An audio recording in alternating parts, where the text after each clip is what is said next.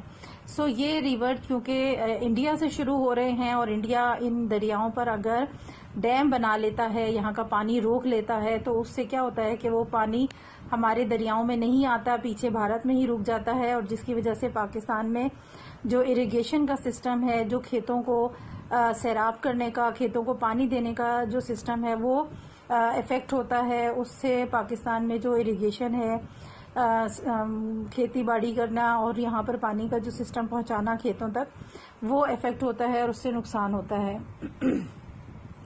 Similarly, if one of these countries develops an industry, it may use raw material from the others or provide jobs to the people. اسی طریقے سے اگر کسی ملک میں industries لگتی ہیں, صنعتیں لگتی ہیں, بڑے بڑے کارخانے لگتے ہیں, تو ان کارخانوں کو رن کرنے کے لیے جو را مٹیریل ہے, جو خام مال ہے, جیسے فار ایگزامپل اگر جو ہے گاڑیوں کے لیے بنانے کے لیے فیکٹریز لگ رہی ہیں یا پھر اور کسی لحاظ سے, تو اس کے لیے را مٹیریل چاہیے ہوتا ہے, آئرن چاہیے, اسٹیل چاہیے.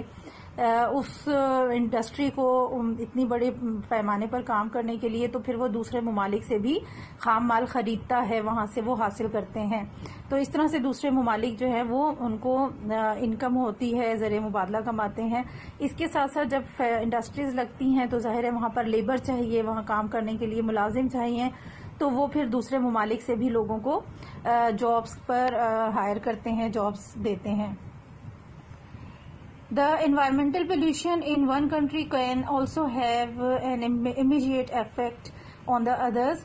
اسی طرح سے جو پولوشن ہے, ماحولیاتی آلودگی ہے, کسی بھی ایک ملک میں اگر کوئی جو ہے وہ پولوشن کا زیادتی ہوتی ہے, زیادہ پولوشن ہوتی ہے, تو وہ اپنے دوسرے ملک پر بھی فوری طور پر وہاں پر اثر انداز ہوتی ہے.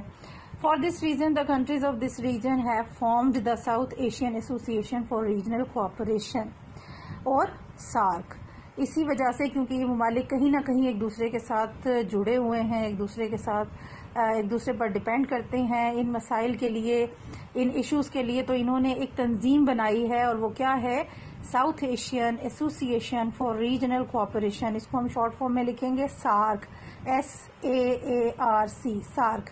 S for south, a for Asian, a for association, اور آر فار ریجنل, اور سی for cooperation, SAARC. And they are some times known as the SAARC countries. تو یہ جو 7 کنٹریز ہیں ان کی یہ تنظیم ہے, اور انہی ممالک کو سارک کنٹریز بھی کہا جاتا ہے. So this is the introduction of South Asia. Next topic location انشاءاللہ ہم نیکسٹ لیسن میں اسٹارٹ کریں گے. ٹل دین اللہ حافظ.